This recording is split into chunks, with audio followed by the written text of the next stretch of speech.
ang pera, pag kinita natin, ito po ay hindi dapat ginagamit sa mga kagustuhan, pero ito yung ginagamit sa mga pangangailangan. Kung may sobra, magtabi ka para mag-enjoy ka, walang problema. Naalala nyo pa ba yung unang kita natin? Nung unang umpisa, maliit o malaki? Maliit. Himala, nung maliit ang sweldo, maliit ang kita na pagkakasya, minsan may sobra pa. Nung lumaki ng kita, nagkulang na nagkautang pa. Exactly. So ano problema? Yung kita? Hindi. Tao ang problema. Exactly, yung taong humawak ng pera. Nagre-reklamo tayo sa inflation na hindi mo makokontrol. Ang problema, yung lifestyle inflation. Marami sa mga kababayan natin na kahit anong laki ng kinikita at sinesweldo ninyo, hindi pa rin kayo makaipon, hindi pa rin kayo makapag-umpisa ng sarili ninyong negosyo kasi napaka-waldas ninyo sa pera. Ang pera, para tong binhi. Think like a farmer. Yan din tinuro sa akin ng nanay ko. Anak, ang pera, tinatanim yan.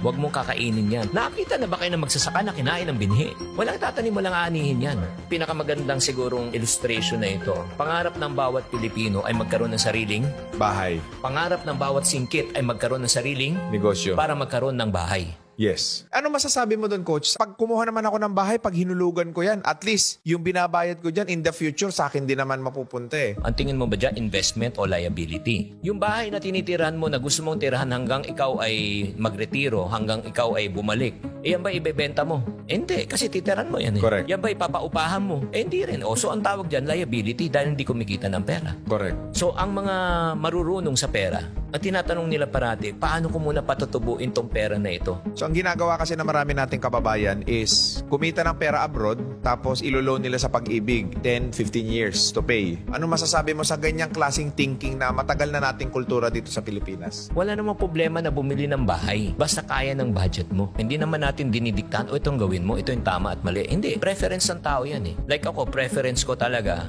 ay kailangan magtiis ka ngayon. Kaysa ngayon, magpakasasa ka, magpakasarap ka, pero sisingilin ka. Kaya nga doon nga lumabas yung nasulat kong aklat ng Diary of a Pulubi. Paulit-ulit na lang yung mga concern na mga dumalapit sa akin. Online na utang ngayon na Yung online lending app. Nakakaawa talaga. Pag tinanong ko, bakit pa kayo nagkautang? Una, ang feeling nila, hindi na uubos yung pera. Kasi iniisip nila may papasok pang sweldo. So, uutangin na nila in advance. Yun po yung mga bagay na yun. Kaya naisulat yung aklat niya, nakikita ko na talaga, yun nga yung mga weakness eh. Sa OFW, sobrang matulungin na pulubi later. Panay sakripisyo na hindi na nila iniisip ang kanilang sarili. At ito pa ang pinakamasakit sa pagtulong. 9 na beses kang tumulong. 1 beses ka lang tumanggi. Napakasama mo na, kuripot ka na, makasarili ka pa. Kaya napakahirap na maging OFW. Naging masama pang tao. Kawawa talaga. Pag nagbago ang financial mindset ng isang tao, magbabago talaga ang buhay. Yes. Meron nga akong isang matinding realization dyan kung bakit maraming mahirap sa Pilipinas. I mean, hindi ko sinisisi yung mga malls. Nasa Pilipinas ang pinakamalalaking mall and yet isa tayo sa pinakamahirap sa buong mundo. That is a simple representation of how illiterate we are pagdating sa pera. Napakaganda ng sinabi mo, RDR. Ano bang mahilig pag-usapan ng mga taong kapos sa buhay? Pag-uusapan ang buhay ng May buhay. o ibang tao. Yung mga middle class, yun, saan tayo kakain, ano yung latest, saan tayo travel, ano yung mga bagong iPhone, mga ganon. Pero ito yung tanong ko, ano naman ang pinag-uusapan ng mga milyonaryo at bilyonaryo? Kung ano yung pangangailangan nitong mga middle class at mahihirap. Kaya nga ang dapat gawin natin, magpalit tayo ng mindset natin. Hamunin natin ang mga mamamayang maralita na mag-isip, magnegosyo. Kahit na kwek-kwek lang. Makatikim lang ng 100, 200 kita at 500 na sabihin mo, ay, kaya ko pala. From 500, lalaki na naman yan. Ay, mangangarap yan. 1,000 na, ay, kaya ko pala. So, aangat ang buhay nila. Ito kasi yung premise, coach ng maraming mga Pinoy. Hindi naman ako siguradong kikita rin ako sa negosyo. Kasi natatakot tayo, baka mawala ang puhunan natin. Pero meron akong na-attenda na isang seminar ni Senator Manny Villar. Sabi niya, nagtataka ako sa ating mga Pilipino. Bakit tayo natatakot mamuhunan at mag-umpisa ng negosyo? Walang-wala na tayo eh. Nasa ilalim ka na nga eh. Ano pa mawawala sa iyo? Eh wala ka na at the first place. Ang dapat daw matakot na mamuhunan yung mga tao may milyon at bilyon. Nakakatakot mag-drive pag di mo alam. Nakakatakot mag-bike pag di mo alam. So ano solusyon? Pag-aralan mo. Natatakot ka magnegosyo at mag-invest dahil hindi mo Alam. So ano solusyon? Alamin mo. Kung gusto nyong maging magaling sa pera, ayusin yung mindset. Tama. Isa pang aral na tinuro sa akin ng aking ina. Nung minsan nag-uwi ako ng bike, sabi niya, pag yan, nasira, meron kang sirang bike. Soli mo yan. Kung hindi mo kaya, huwag kang manghiram. Siyempre, ang sama na loob mo. Mahirap na nga tayo. Wala na tayong pera. Minsan lang akong manghiram, tapos pinagkait mo pa to sa akin. Na hindi ko alam, napakagandang leksyon yan. Kasi sinabi niya sa akin, pag sinanay kita na manghiram, ngayon nanghiram ka, laruan. Paglaki mo, anong hihiramin mo? Pera. Kasi ang konsepto ng hiram, you want it now. Pero ang konsepto ng paghihintay, ito ay kagaganda ng buhay. Kaya para sa mga taong nakikinig na mga magulang dyan, ako, 3 yung anak ko, 22, 20, and 18. Baka masyak na lang kayo, buti na lang hindi ko kayo anak. Sa tanang buhay, hindi nakatanggap ng allowance sa akin mga yung anak ko. Bakit? Pagkain, edukasyon, baon, in terms of baon, pagkain na baon, pasok sa school. Pero kung gusto mo ng pera, pagtrabahuan mo, hindi kami nagbibigay ng allowance. Hindi ka ba maging masamang tatay niya? O sige, gusto mo ng pera? Nung bata pa sila, o massage mo ako, I'll pay you. So in other words, we're teaching them the value of hard work. You have to work it out. Yeah, hindi rin ako pumapayag na makipag-negotiate sa akin. Like, malapit ang birthday ko.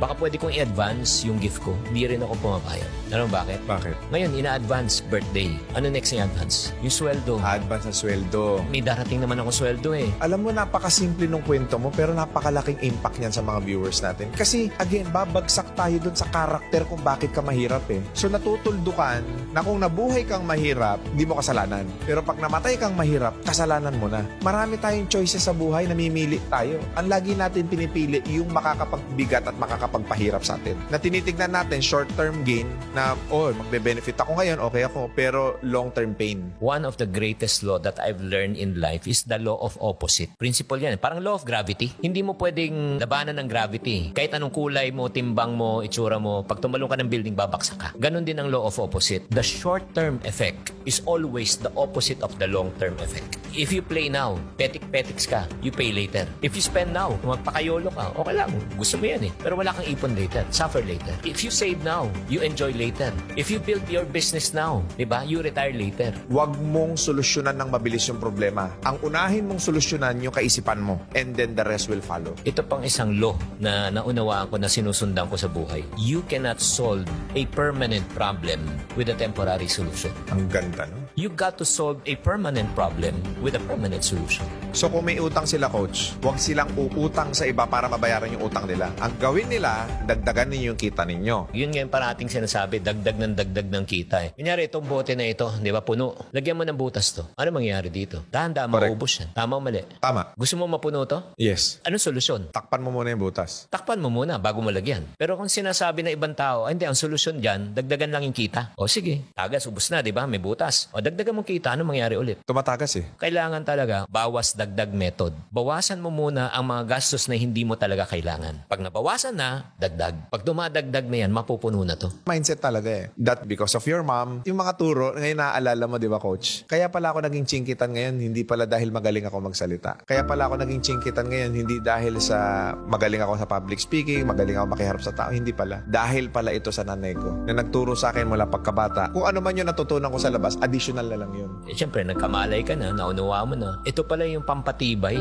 Para sa akin, ma-reject yung masabihan ng masasakit. Okay lang. Normal. Kinakatakutan ko sa buhay ko ay maghirap. Kasi alam kong mahirap na maging mahirap eh. At ayaw ko na bumalik sa ganong sitwasyon. Kaya nga, para sa mga tao nakikinig at nanonood ngayon na natatakot na magnegosyo, pumili ka na rin ng takot. Ano mas nakakatakot? May nagkasakit sa pamilya, kailangan mo pumunta ng ospital, i-ospital ang iyong mga mahal sa buhay at wala kang kapera-pera at mangungutang ka sa mga mata pobre mong mga kamag-anak. Ano mas nakakatakot? Ako takot na ako sa ganung mga sitwasyon eh. Kaya sinasabi ko, basta marangal, gagawa ako ng paraan para makalabas ako sa ganung klaseng sitwasyon. Marangal, moral, ethical, gawin mo. Bago